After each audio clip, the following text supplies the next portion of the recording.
The massive alien ship appeared near Titan Station without warning. It was 3 times larger than any human vessel, covered in strange symbols that glowed with soft blue light. The station's alarms rang out across every deck, and within minutes Admiral Kang Doyen stood on the command bridge, staring at the vessel on his screens. "What do we know?" Kang Doyen asked. His voice was calm, but his eyes were sharp. He had served in the Mars Defense Fleet for 20 years, and he knew when something big was happening. "Unknown design, sir," reported the young officer at the communications desk. "They're broadcasting on multiple frequencies. It's definitely a greeting message. Can we understand it? We're running it through translation software now. Should have something in a few minutes." Kang Doyen nodded. He pressed a button on his command chair. "All ships battle formation around Titan Station. Do not fire unless I give the order. But be ready." Across the dark space near Saturn's moon, 37 human warships moved into position. They were smaller than the alien vessel, but they moved with precision. Their weapons were powered up, ready for anything. On Earth, in the Geneva Contact Center, Hyun Mirai received the emergency call. She was humanity's lead xenobiologist, one of the few people who had spent years studying the possibility of alien life. Now that possibility was real, and she was being rushed onto a shuttle that would take her to Titan Station. "How long until I get there?" she asked the pilot. 4 hours with the new engines," he replied. "They're holding position. Seems like they want to talk." Hyun Mirai spent those 4 hours reviewing everything the station had sent her. The alien message was complex, but their translation computers were good. By the time she arrived, she could read most of it. The message was an invitation. The aliens called themselves the Galactic Council. They represented 847 different species across the galaxy. They had been watching humanity for the past 30 years, ever since humans had developed faster than light travel. Now they wanted to welcome humanity into their council. It all sounded very friendly. Admiral Kang Doyen met Hyun Mirai in the station's main briefing room. With them were 12 other officials, military commanders and scientists. Everyone looked tense. "What do you think?" Kang Doyen asked her directly. Hyun Mirai pulled up the translated message on the large screen. "They want us to join their council. They're offering technology, protection, and access to galactic trade routes. And what do they want in return?" Hyun Mirai scrolled through the document. "That's where it gets interesting. They want us to limit our military expansion. No more than 50 warships. They want oversight of our colony development. And they want us to accept their laws in what they call neutral space." The room went silent. "So they want us to stop growing," said Commander Bak Ji-young, head of the Colonial Defense Initiative. "They want us to become small and weak." "They might see it differently," Hyun Mirai said carefully. "This could be how they keep peace in the galaxy. Or how they keep control," Kang Doyen said quietly. He stood up and walked to the window, looking out at the alien ship. "How many species did you say were in their council?" 847. "And how many of them do you think joined because they wanted to, and how many joined because they were afraid not to?" No one answered. Kang Doyen turned back to the group. "Send them a reply. Tell them we received their message. Tell them we appreciate their interest, and tell them we will need time to consider their offer." "How much time?" asked the communications officer. "Don't specify. Just say we need time." "Sir, they're requesting a formal meeting. Their ambassador wants to come aboard the station." Kang Doyen thought for a moment. "Allow it. But only their ambassador and 2 guards. They stay in conference room 7. Full security detail outside. And Hyun Mirai, you'll be our translator and primary contact." The meeting happened 6 hours later. Conference room 7 was a simple space with a long table and chairs. When the doors opened, Hyun Mirai got her first look at an alien. Ambassador Velthira looked like a massive insect, but she moved with grace. Her body was covered in smooth plates that shimmered green and gold. She had 4 arms and large eyes that seemed to take in everything at once. Behind her came 2 guards, equally large, carrying no visible weapons. "Greetings," Velthira said through a translation device on her chest. "I am Ambassador Velthira of the Galactic Council. We are pleased to finally meet humanity face to face." "Welcome to Titan Station," Hyun Mirai replied. "I am Hyun Mirai, xenobiologist and diplomatic liaison. This is Admiral Kang Doyen, commander of this sector." Kang Doyen nodded but said nothing. They all sat down. The chairs had been adjusted for the alien's different body shape. We have reviewed your offer, Jan Mirai began. We have many questions. Of course, Velthira said. We expected this. Humanity is young in the galactic community. We understand you need guidance. Kang Doyen's jaw tightened slightly, but he remained silent. Tell us about the military limitations, Jan Mirai said. Why 50 ships? For protection and peace, Velthira explained. The Council maintains a security force that protects all member species. Individual species do not need large militaries. It prevents conflicts and wars. And what if we want to defend ourselves? The Council will defend you. That is our purpose. At what cost? Velthira tilted her head. There is a membership contribution, yes. Resources, technology sharing, and compliance with Council regulations. All reasonable requests. Jan Mirai translated everything carefully, though she knew Kang Doyun understood most of it through his earpiece. She watched his face remain completely neutral. We have expanded to 47 star systems in 80 years, Kang Doyun said suddenly. Your offer would limit that expansion significantly. Rapid expansion causes problems, Velthira said. Resources become strained. Conflicts arise. The Council helps species grow at a sustainable pace. Who decides what's sustainable? The Council, of course. We have 10,000 years of experience, Kang Doyen stood up. The movement was so sudden that the alien guards moved forward slightly. But Kang Doyen simply walked to the window again, looking out at the stars. Thank you for your offer, Ambassador Velthira, he said without turning around. We will consider everything you've told us today. We will send our response through official channels. There was a long pause. Admiral, Velthira said slowly, the Council expects a formal negotiation process. This is how first contact proceeds.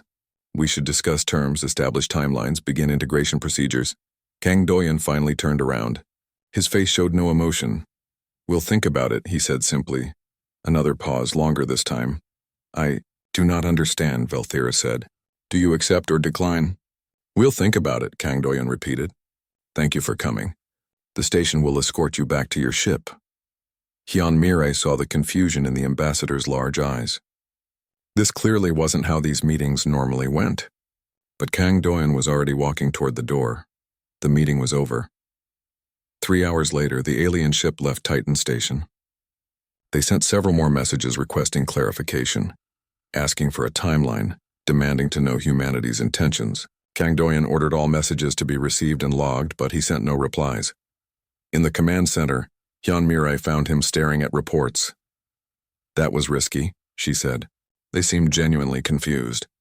Good, Kang Doyen replied. I want them confused. I want them uncertain. I want them to wonder what we're thinking. Why? He looked up at her. Because while they're confused and uncertain, we'll be learning everything we can about them. Every species that ever joined their council probably rushed to negotiate, eager to join, afraid of being left out. We're going to do something different. What's that? We're going to make them wait. And while they wait, we're going to figure out who they really are, what they really want, and whether we want anything to do with them at all. Jan Mirai smiled slightly. That's not standard first contact protocol. No, Kang Doyen agreed. But since when do humans follow standard protocol? Far away, in a space station orbiting a planet humans had never seen, the Galactic Board held an emergency meeting. Supreme Arbiter Komar, a being made of crystalline structures that pulsed with light, addressed the gathered council members. The humans have refused to negotiate, Komar announced. This has never happened before in recorded history. Every species accepts dialogue. Every species wants to join, but the humans simply walked away.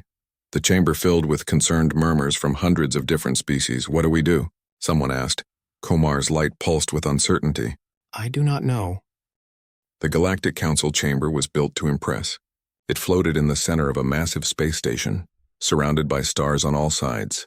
Representatives from hundreds of species sat in their designated areas, waiting for the emergency session to begin. But today, the usual calm was gone. Everyone was talking, worried voices mixing together in a strange symphony of different languages. Supreme Arbiter Komar entered the chamber, and the noise slowly died down. The crystalline being moved to the central platform, light pulsing through their transparent body in patterns that showed deep concern. We have a problem, Komar announced. 3 months have passed since first contact with humanity. They have not responded to any of our 73 communication attempts. They have not asked questions. They have not made demands. They have simply gone silent. Counselor Thorax stood up from his seat. The large reptilian being was the Council's chief military advisor, and he looked angry. This is unacceptable. No species ignores the Galactic Council.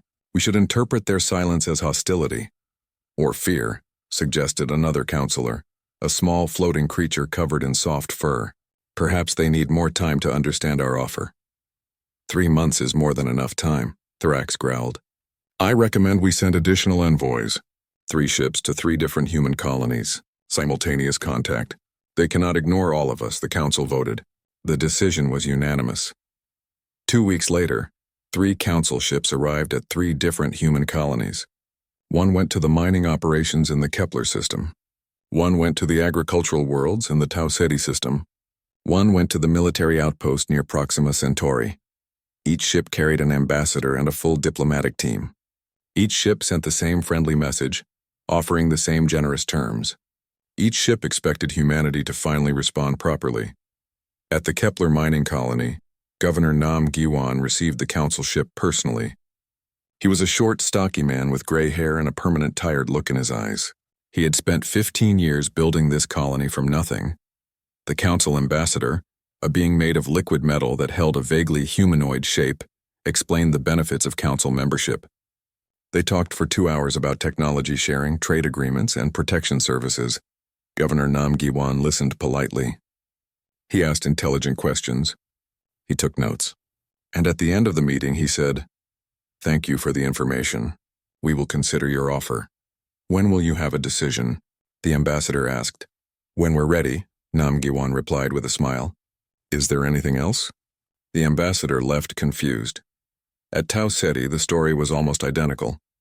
The colonial administrator, a woman named O Yunji, listened carefully to the Council's presentation. She asked about farming rights and resource management. She seemed genuinely interested, but when the Council ambassador asked for her decision, she simply said, "We'll think about it and get back to you." But when? The frustrated ambassador demanded. Eventually, O Yunji said calmly, "Thank you for visiting." At Proxima Centauri, the military commander, General Yu Hyunsik, was even more direct. He met the Council delegation in full uniform, arms crossed, face serious. The Council ambassador barely finished their presentation before Yu Hyunsik interrupted. "Not interested. You can leave now." "But you haven't heard all the benefits." "You don't need to," Yu Hyunsik said flatly. "My orders are clear. Receive your message, be polite, decline. Done. Safe travels." The meeting ended in 10 minutes. All 3 Council ships returned with the same report. The humans were polite but uninterested. They refused to negotiate.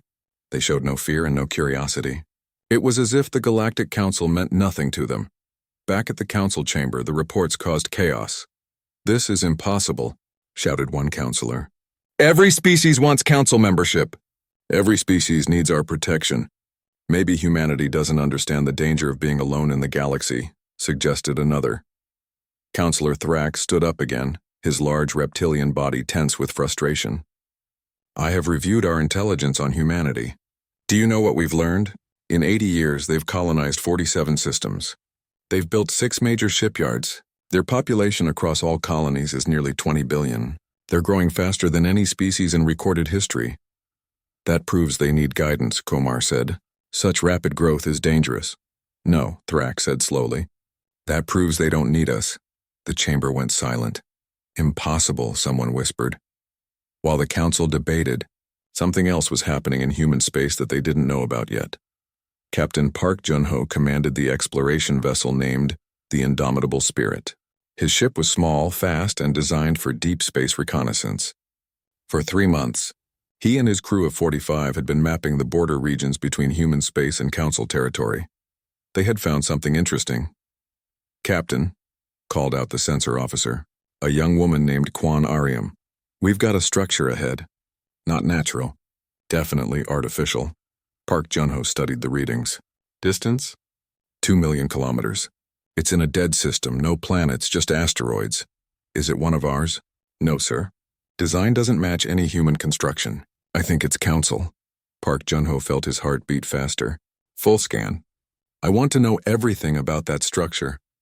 What's it doing here? They spent 6 hours studying the station from a distance.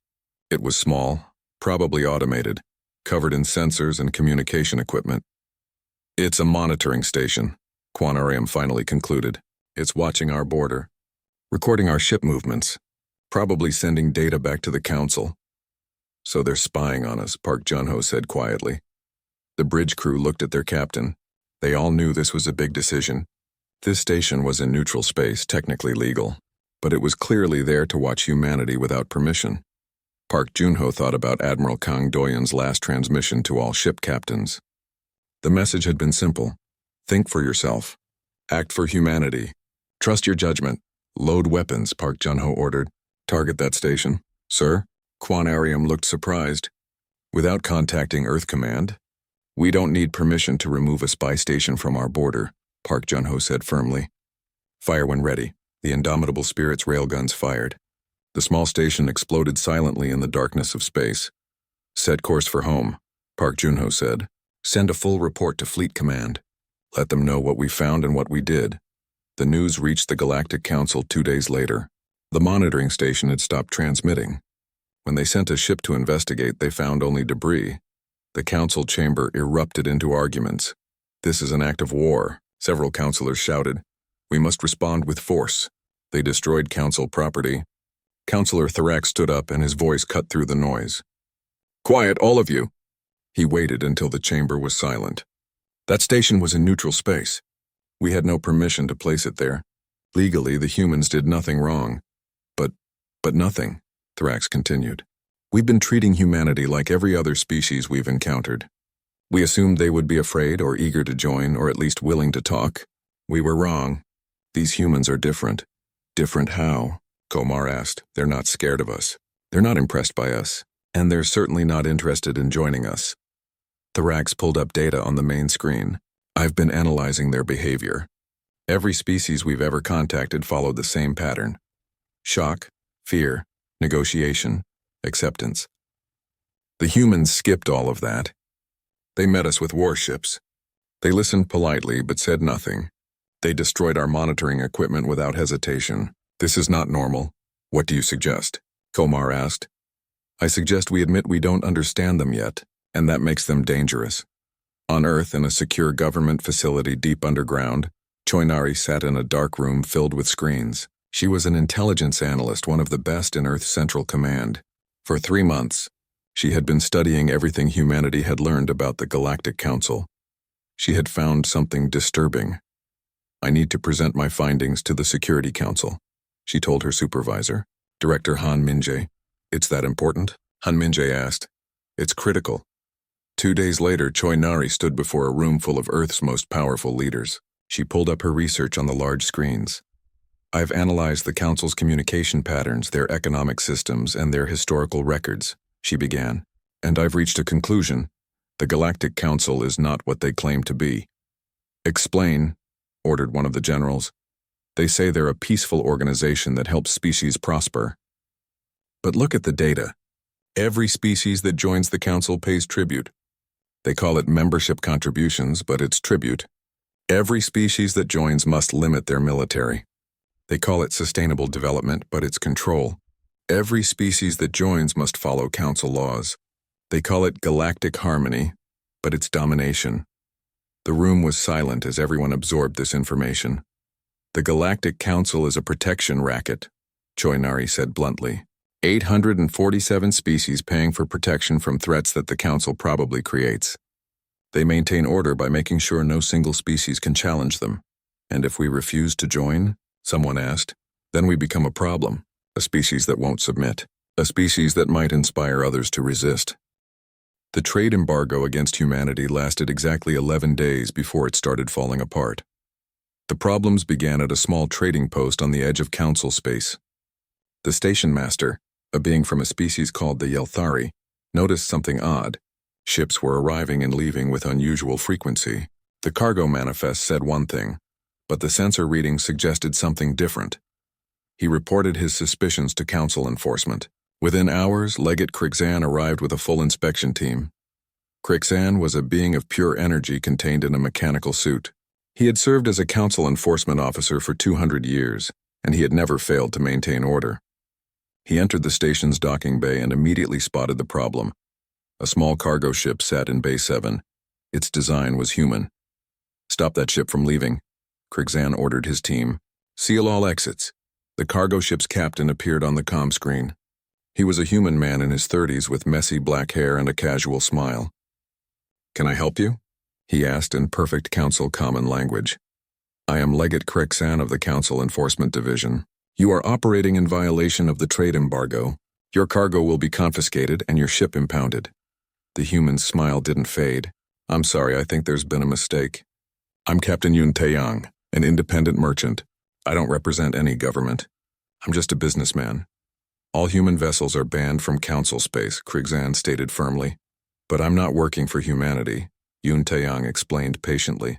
"I'm working for myself. I'm a free trader. Your embargo is against the human government, right? Not against individual humans doing business?" Crixan paused. He pulled up the exact wording of the embargo. It specifically targeted human governmental entities and their representatives. It said nothing about private individuals.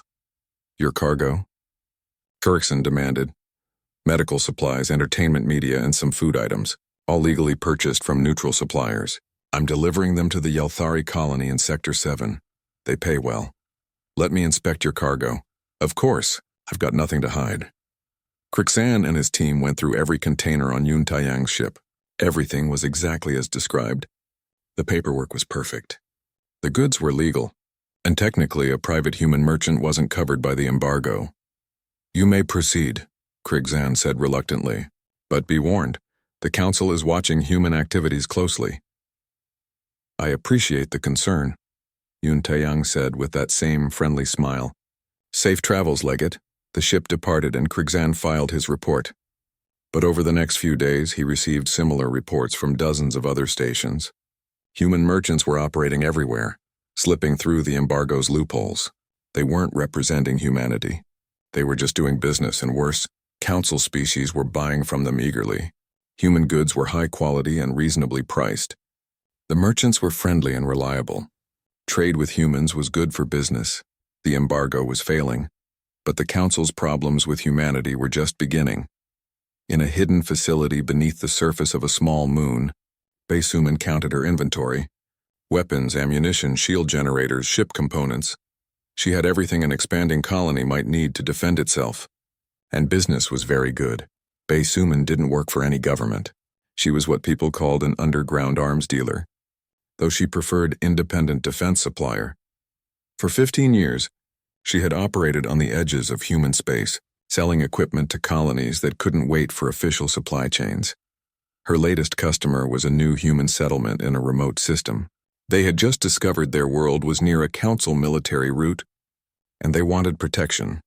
30 pulse cannons, 20 automated defense platforms, and enough ammunition to fight off a small fleet, the colonial representative said, reading from his list. "Can you supply this?"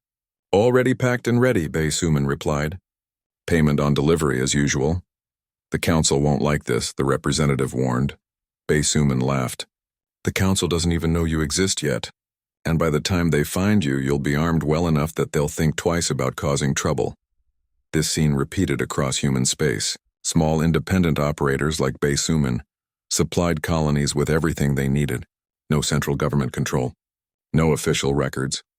Just hundreds of individual business people doing what they did best. The council tried to track these operations, but it was impossible. Humans didn't operate like other species. They didn't wait for government permission. They didn't file proper paperwork.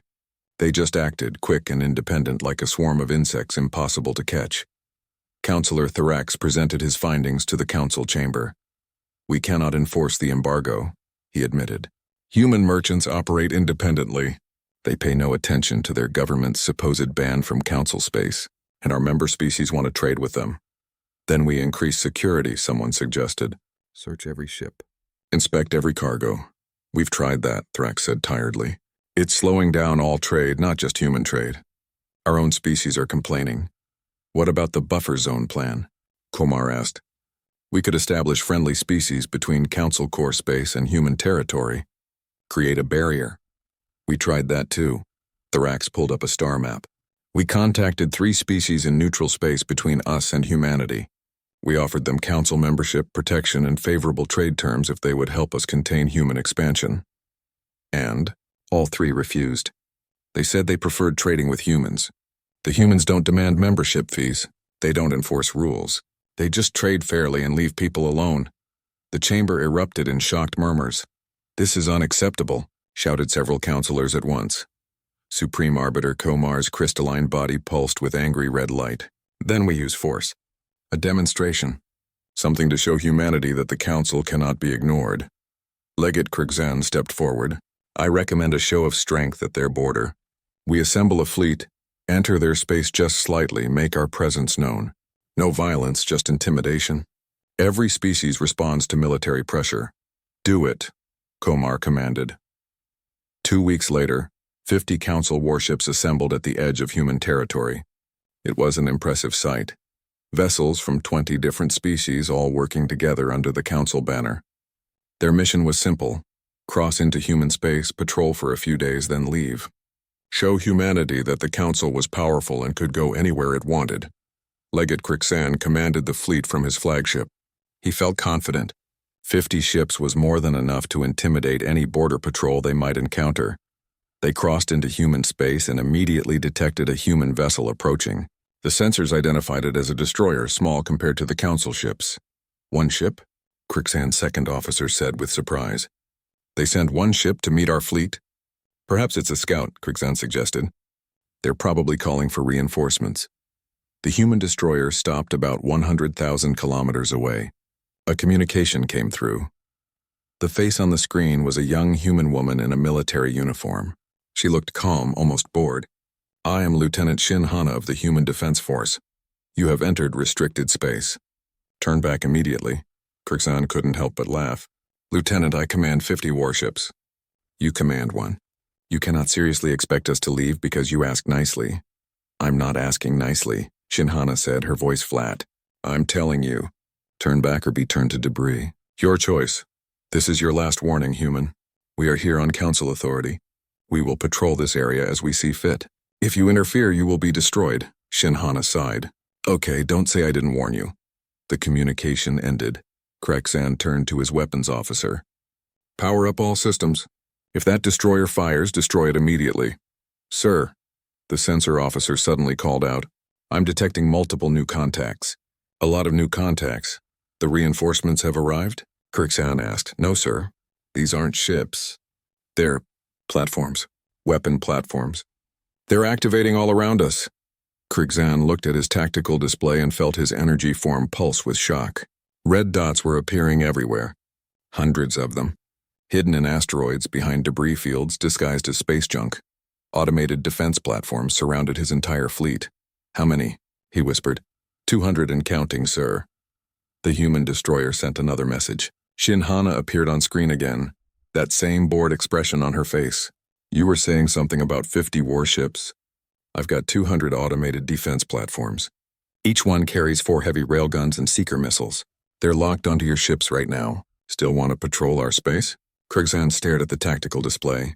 His fleet was completely surrounded. Those platforms could fire from every direction at once. His ships were strong, but not strong enough to survive that kind of concentrated fire. "This is an act of war," Krigzan said weakly.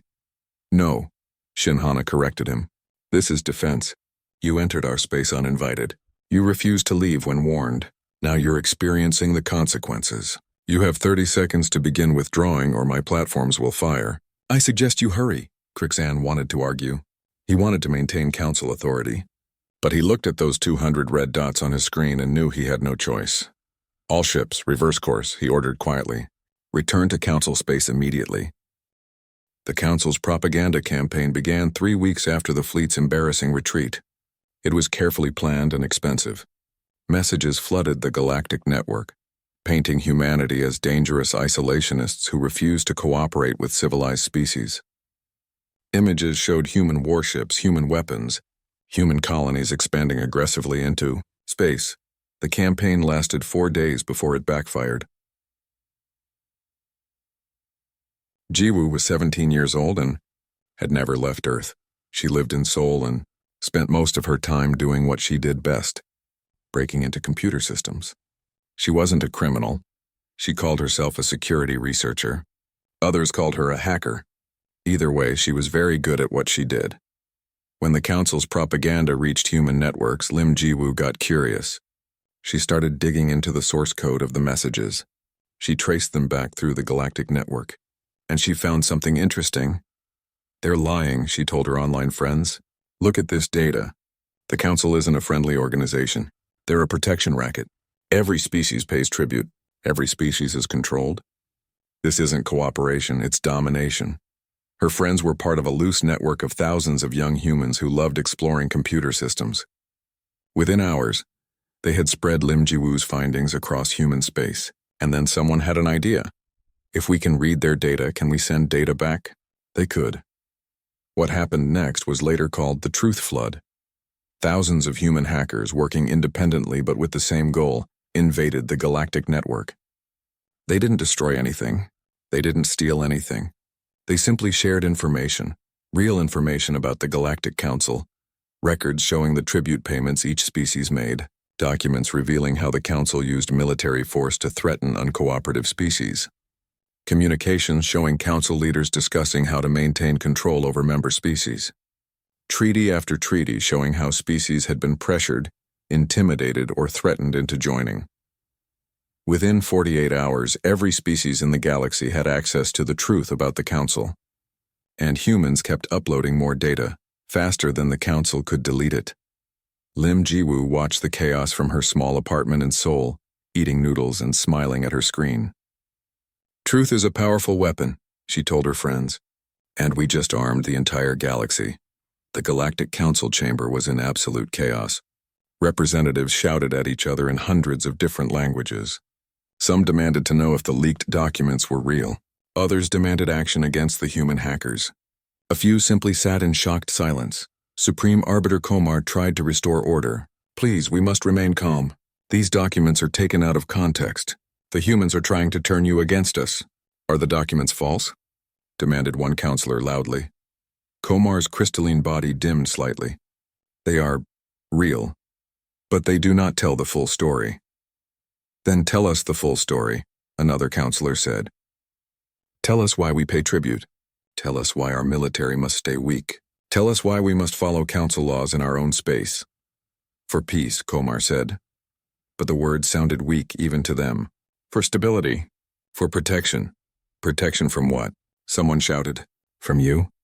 The chamber descended into argument again. For the first time in 10,000 years, council members were questioning the entire system. And then worse news arrived. 3 council member species had sent formal requests to humanity. They didn't want to join the council anymore. They wanted to explore alternative partnerships with humans instead. High Chancellor Zirpol, the council's supreme leader, held an emergency meeting with the senior leadership. Zirpol was an amphibious being, large and ancient, who had led the council for 300 years. "This is a disaster," Zirpol said, their voice bubbling through their water-filled suit. "If species start leaving the council, the entire structure collapses. We must contact humanity directly. We must negotiate." "They refuse all contact," Councillor Thrax reminded them. "We've tried for 6 months. Then we don't give them a choice," Zirpol decided. "I will personally go to Earth. I will demand to meet with their supreme leader. They cannot ignore the High Chancellor." 2 days later, Zirpol's massive ceremonial ship arrived at Earth.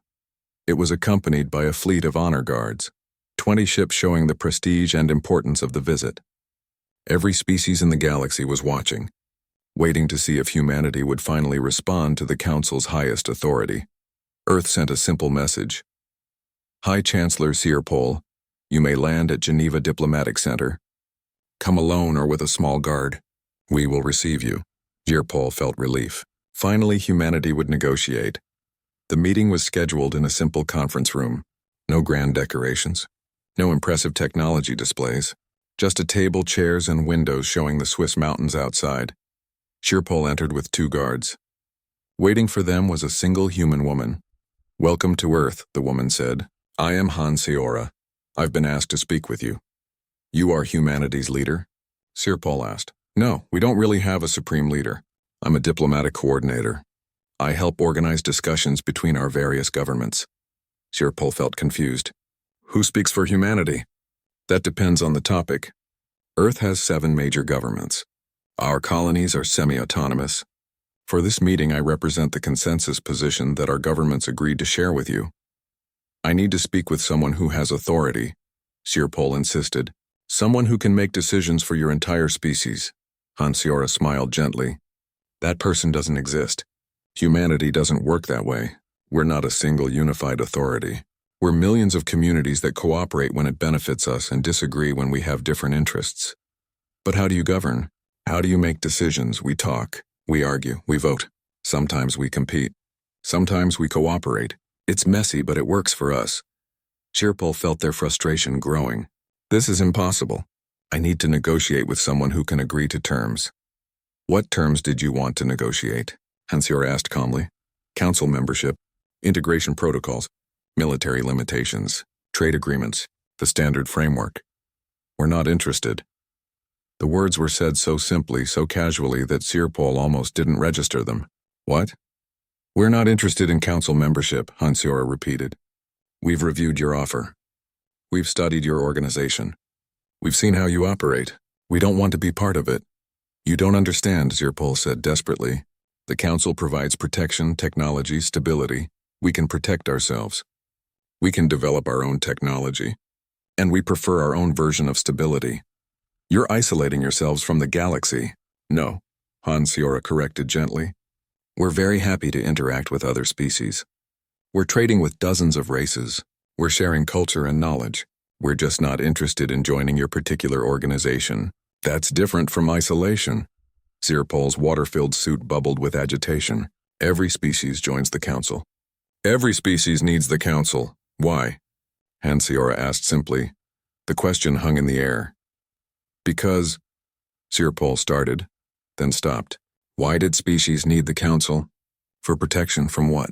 From the council's own military. For technology? But humanity was advancing rapidly on their own. For stability? But humanity seemed very stable without council involvement. This isn't how first contact works, Sirpal finally said. You're supposed to be eager to join. You're supposed to see the benefits. You're supposed to want what we offer. Maybe that's the problem, Hansiora said softly. You've been doing the same thing for so long that you forgot species can say no. We're saying no. Not with hostility. Not with fear, just, no thank you. Sirpal left Earth confused and frustrated. The meeting had accomplished nothing. No agreements. No progress. Just a polite refusal. While the High Chancellor traveled, something else was happening in human space that would make the situation even worse. Go Minsok was the colonial governor of New Jeju, a small settlement of 40 million people on the edge of human territory. His colony was independent, self-governing, and very proud of their autonomy. When a council diplomatic ship arrived asking for a meeting, Go Minsok agreed to see them. He was curious what they wanted. The council ambassador was respectful and careful. They knew that High Chancellor Sirpal had failed to negotiate with Earth's representatives. Maybe a smaller colony would be easier to convince. We understand your central government has declined council membership. The ambassador began carefully, but we wonder if individual colonies might see things differently. You're far from Earth. You could benefit from direct council support. Go Minsok listened patiently. We could offer your colony special trading rights, advanced technology, military protection. You would have your own seat on the council separate from Earth. So you're trying to divide humanity? Go Minsok asked bluntly. We're offering opportunities. You're trying to split us apart, Go Minsok interrupted. Get some colonies to join while others don't. Create division in human space. It's actually pretty clever. The ambassador looked uncomfortable. We simply want to give all humans the chance to benefit from council membership. Go Minsok leaned back in his chair. Let me tell you something about human colonies. We argue with Earth constantly. We fight over resources and rights and policies. Some colonies barely talk to Earth at all. The war fleet assembled in the Kelrath system, a neutral zone 3 jumps from human space. 3,000 warships from 400 different species filled the space around the dead star. It was the largest military force in galactic history. Supreme Arbiter Komar stood on the bridge of the command carrier, watching the fleet organize itself. Around them, Counselor Thrax coordinated the various species' military commanders, trying to create unity from the chaos of hundreds of different tactical systems. The fleet will be ready to move in 6 hours, Thrax reported. The plan is simple. We jump into human space at 3 different points simultaneously. We overwhelm their border defenses and advance toward their core systems. We show them overwhelming force and demand immediate surrender. And if they don't surrender? Komar asked. Then we begin taking their colonies. We cannot destroy civilians, but we can establish control. Once we hold a dozen human worlds, they will have no choice but to negotiate. Komar's crystalline body pulsed with confidence. Good, initiate the operation. Operation Final Contact begins now. The massive fleet split into 3 groups. Each group consisted of 1,000 ships, more than enough to overwhelm any defense. They activated their faster-than-light drives and vanished, heading toward human space. They expected to arrive and find human fleets scrambling to respond. They expected panic, desperate communications, frantic defense preparations. They expected humanity to finally take the Council seriously. Instead, they found nothing. The 3 Council fleets arrived at the human border at exactly the same time, at exactly the locations they had planned. Their sensors swept the area looking for human ships, defense platforms, anything. Empty space greeted them. Where are they? Komar demanded. Where are the human defenses? Scanning all frequencies, reported the sensor officer. No human vessels detected. No defense platforms. No communication signals, nothing. They're hiding, Thrax suggested. They must know we're here. Then find them. Advance into human space. They can't hide entire fleets. The 3 Council forces moved deeper into human territory. They passed colony after colony, each one seemingly undefended. They intercepted no military communications. They found no resistance. It was like humanity had simply vanished. This is wrong, Thrax said quietly. This is very wrong. On the command carrier's bridge, an urgent message came through. It wasn't from one of the Council ships. It was from Council headquarters back in Council space.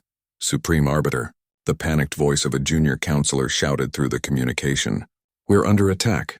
Human fleets have appeared around 6 Council core systems. They're surrounding our home worlds. Komar's crystalline body pulsed with shock. What? How? They were already there. They must have positioned their fleets weeks ago. They're everywhere!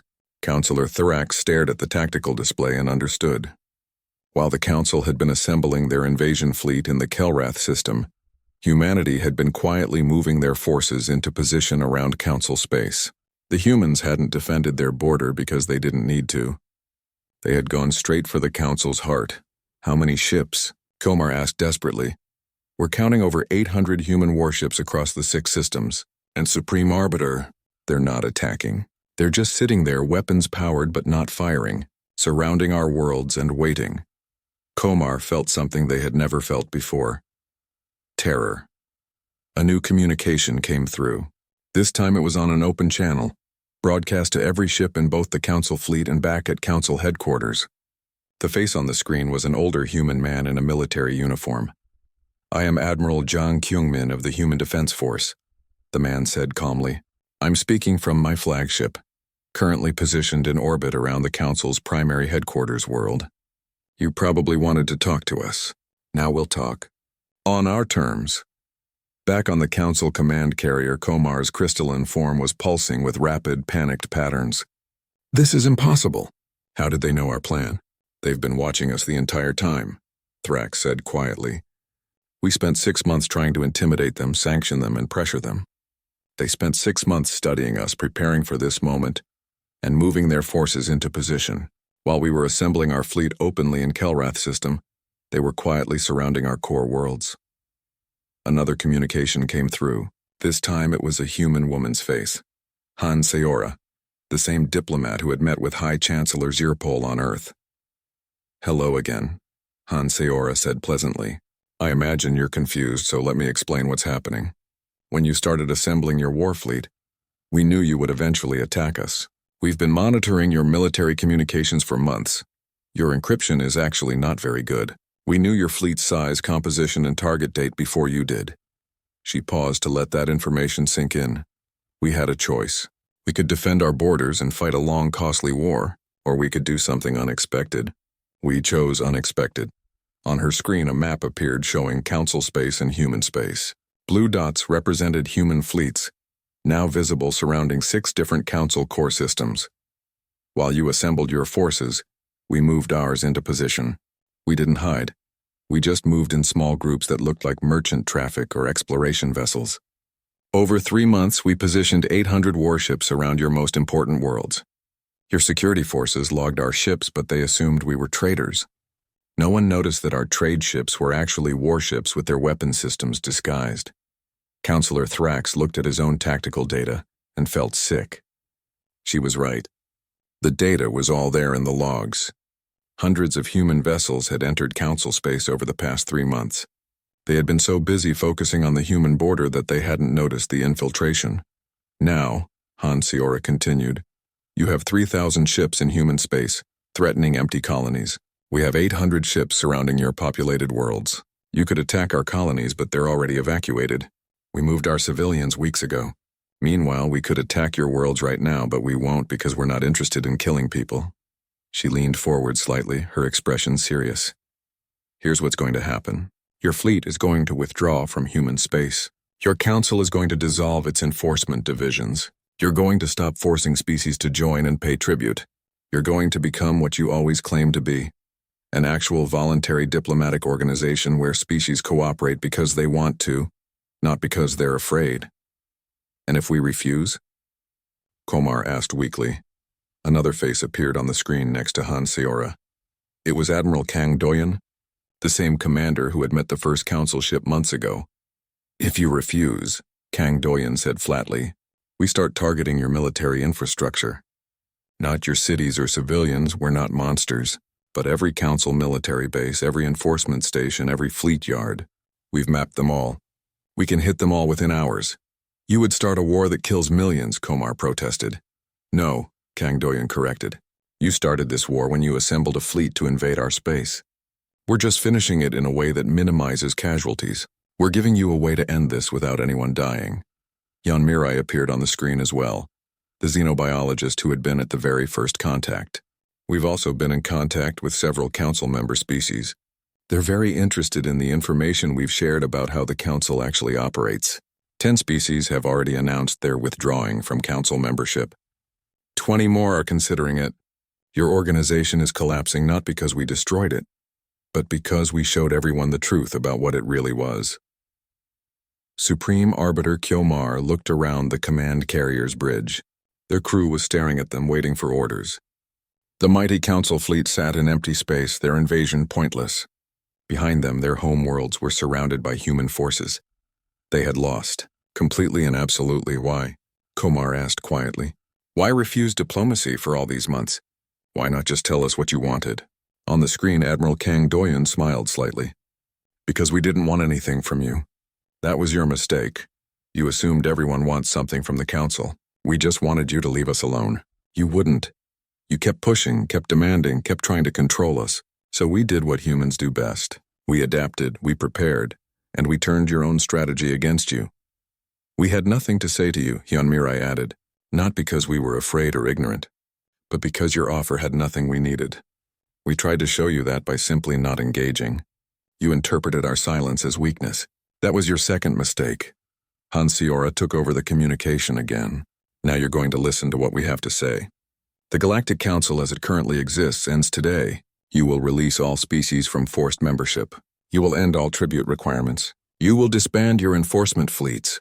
You will become a voluntary organization where species can choose to participate or not, without pressure or consequences. And if we do this? Komar asked. What happens to the Council? You'll probably survive, Hansiora said. Many species might choose to stay members because they genuinely benefit from cooperation and information sharing. Some might leave. That's their choice.